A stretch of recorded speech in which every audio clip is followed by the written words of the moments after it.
You keep telling yourself you'll stop reacting. Next time someone cuts you off in traffic, next time your partner says that one thing that always gets under your skin, next time your colleague dismisses your idea in a meeting, you promise yourself you'll stay calm. But then it happens. And in an instant, you're flooded. Your heart races, your jaw tightens, and before you know it, you've said something you regret or you're replaying the moment over and over in your mind for hours. Here's what nobody tells you. The problem isn't that you're weak or lacking willpower. The problem is that you've never learned the one skill that changes everything. The power of not reacting. Most of us live our entire lives on autopilot. Something happens in the world around us and we react. Instantly. Automatically. We think this is just who we are. But what if I told you that between every trigger and every reaction, there's a space? And in that space lies your freedom. The book begins with a simple but profound truth. You are not your reactions. Think about that for a moment. Every angry outburst, every anxious spiral, every moment of defensiveness, these aren't really you. They're patterns, learned behaviors, automatic responses that were wired into you years ago, maybe even decades ago, and they've been running the show ever since.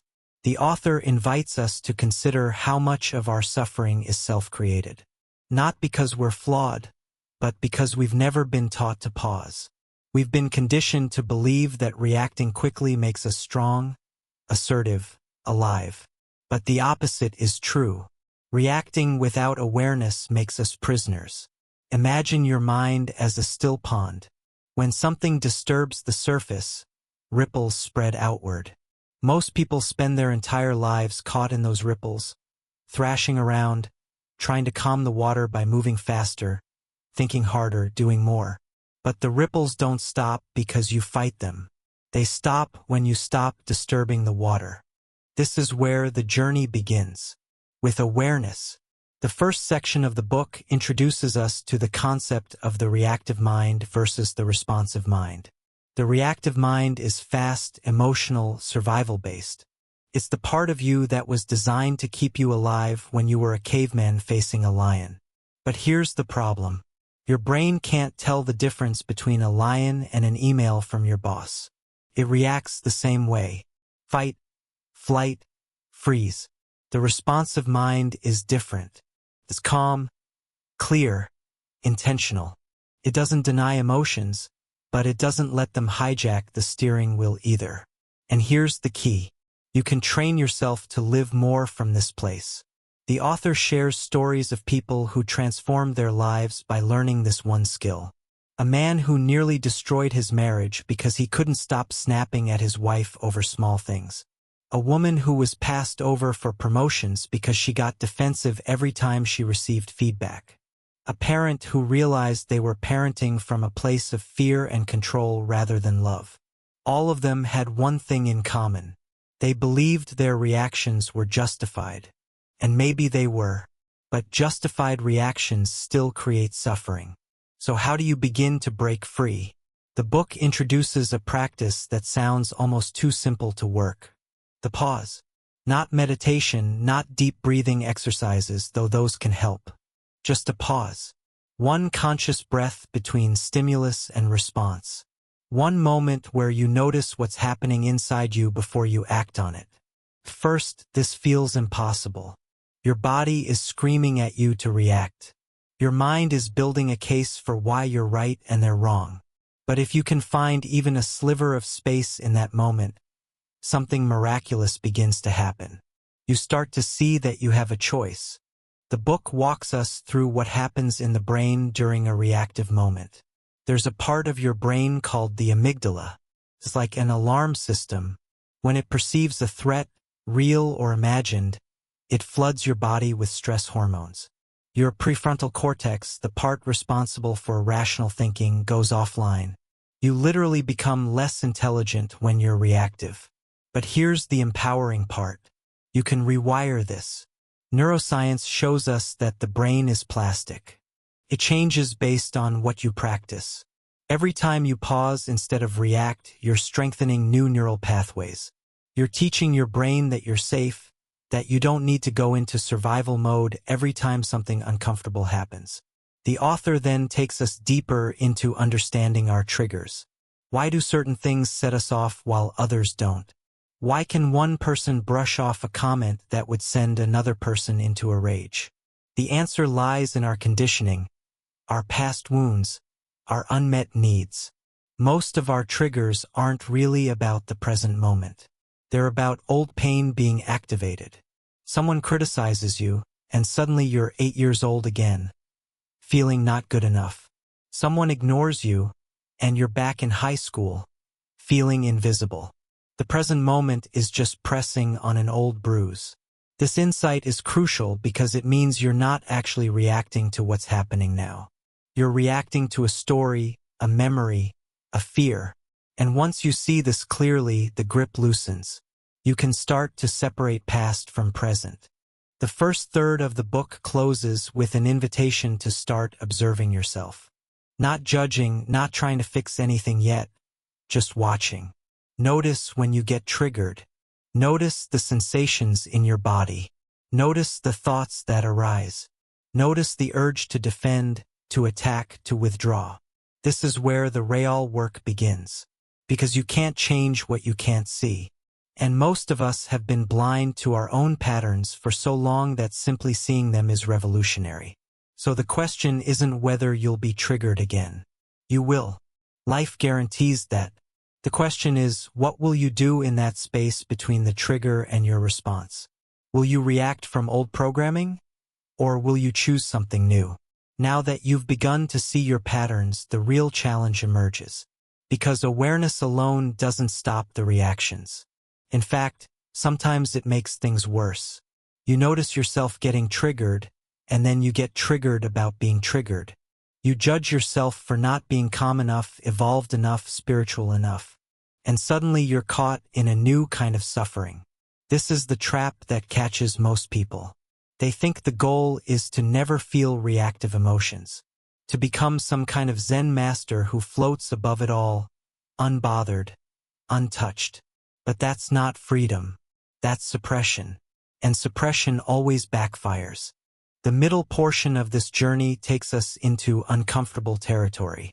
It asks us to feel everything without acting on everything, to let the anger rise without lashing out, to let the anxiety pulse through without trying to control the situation, to let the hurt sit in your chest without building walls around your heart. This sounds impossible because we've spent our whole lives doing the opposite. We've been taught that feelings are problems to be solved. If you're angry, express it or push it down.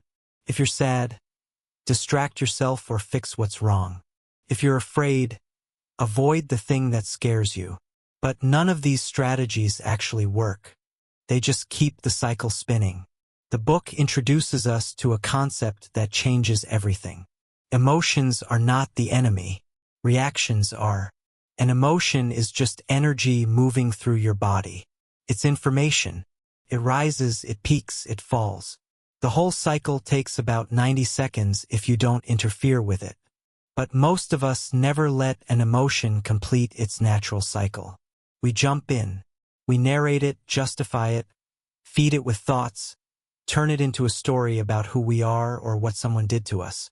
Think about the last time you were truly angry. How long did the pure physical sensation last before your mind took over? Before you started rehearsing what you were going to say, replaying what they said, building your case. The feeling itself was brief, but the mental loop kept it alive for hours, maybe days. So the practice deepens. You're learning to feel without fueling, to notice the heat in your chest, the tension in your jaw, the shakiness in your hands, and simply be with it. Not because you're trying to be good or spiritual, but because you're finally understanding that your reactions create more pain than the original trigger ever did. But here's where it gets tricky. Other people don't always appreciate your new approach. When you stop reacting, when you pause instead of engaging, some people feel threatened by it. Your partner might accuse you of being cold or shutting down. Your coworker might push harder to get a rise out of you. Your family might not know what to do with this calmer version of you because the old dynamics depended on your predictable reactions. This is the lonely part of the path. You're changing the rules of a game everyone else is still playing. And change, even positive change, disrupts systems. You might find that some relationships were built entirely on drama, on the intensity of reaction and counterreaction. When you remove your side of that equation, things shift. Sometimes they deepen. Sometimes they fall apart. The book doesn't sugarcoat this. It acknowledges that choosing not to react is sometimes choosing to let others be wrong about you, to let them misunderstand your silence, to let them spin their stories while you stay grounded in your truth. This requires a level of inner security that most of us haven't developed, because we've been trained to defend ourselves, to make sure everyone knows our side, to never let anything slide. But what if letting it slide was actually the most powerful thing you could do? Not because you're weak, but because you're done giving your peace away. The author takes us deeper into the anatomy of a trigger. Every trigger has layers. On the surface, it's about what just happened. Underneath, it's about what it means. And beneath that, it's about what you're afraid it means about you. Someone cancels plans, and on the surface you're annoyed. Underneath, you feel disrespected.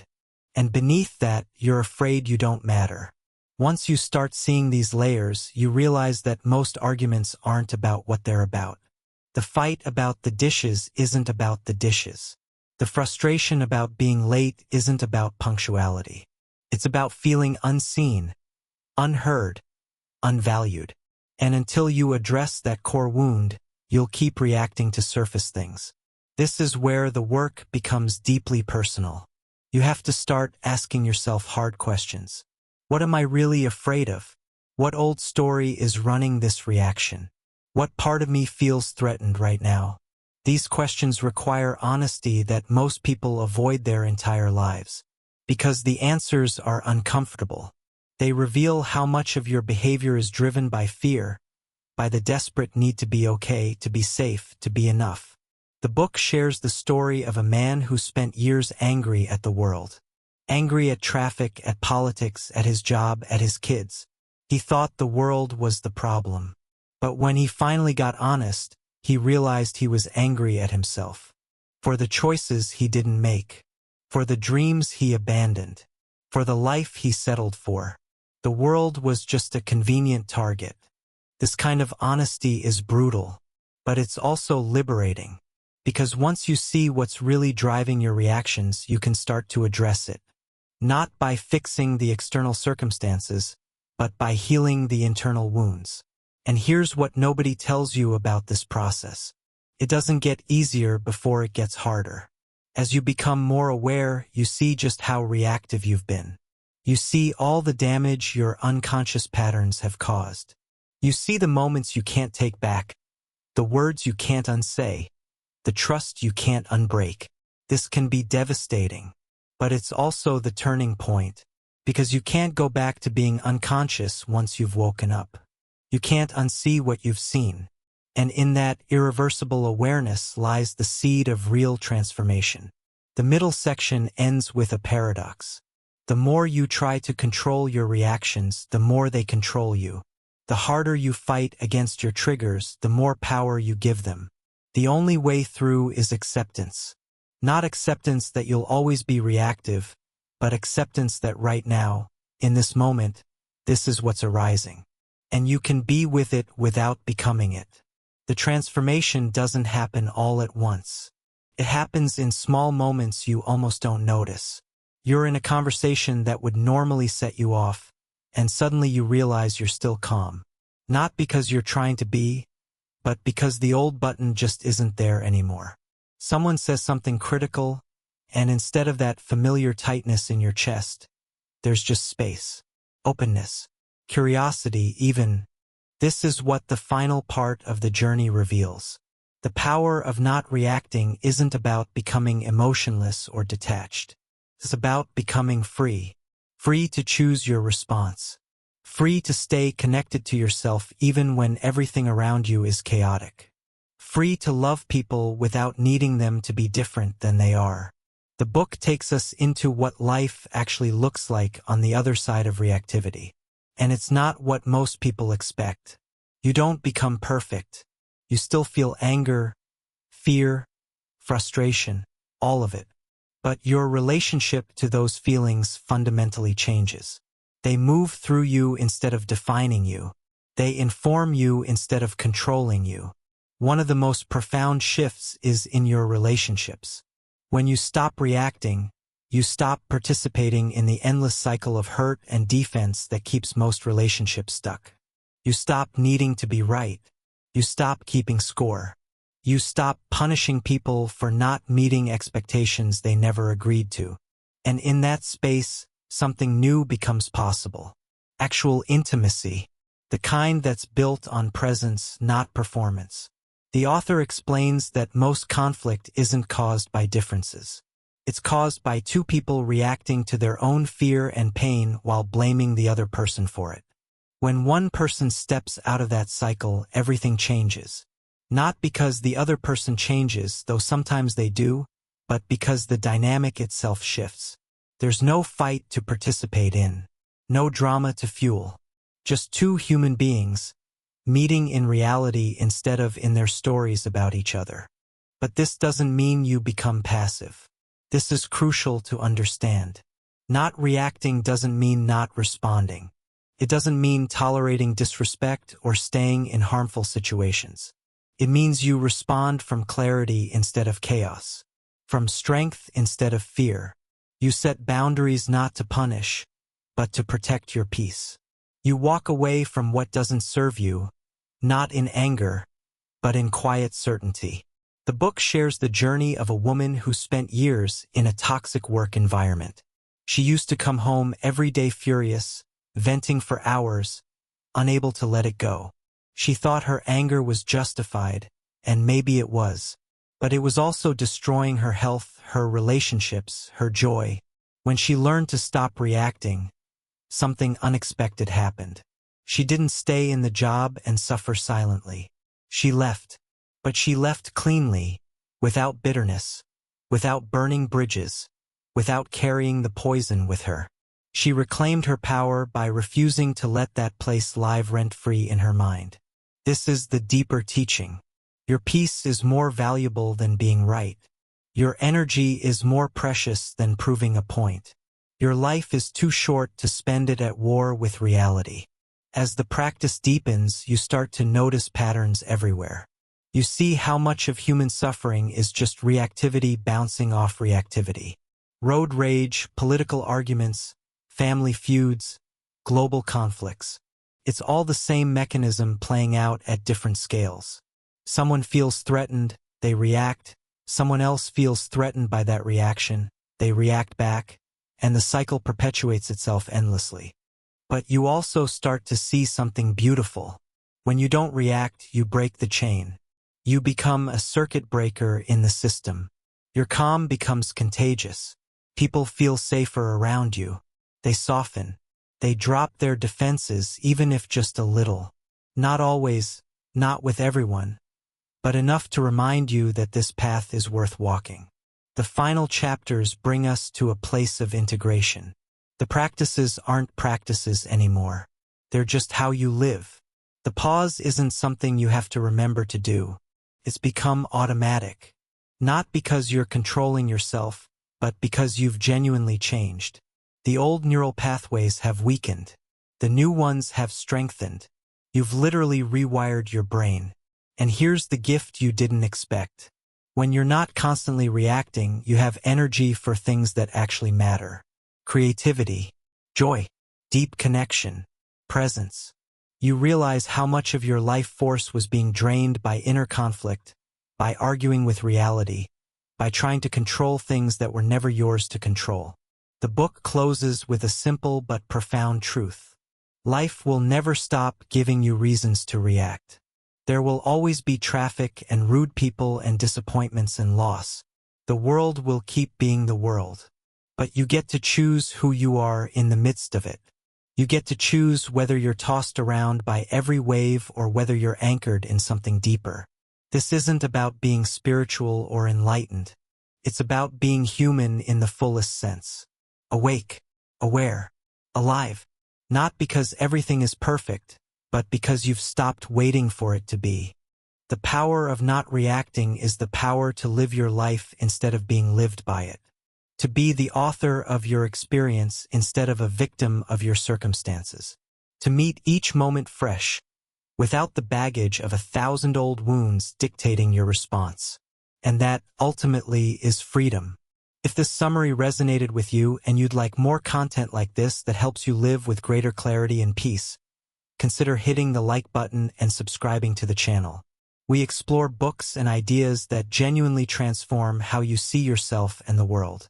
This is the kind of work that deepens the more you engage with it, and having you here as part of this community makes it all the more meaningful.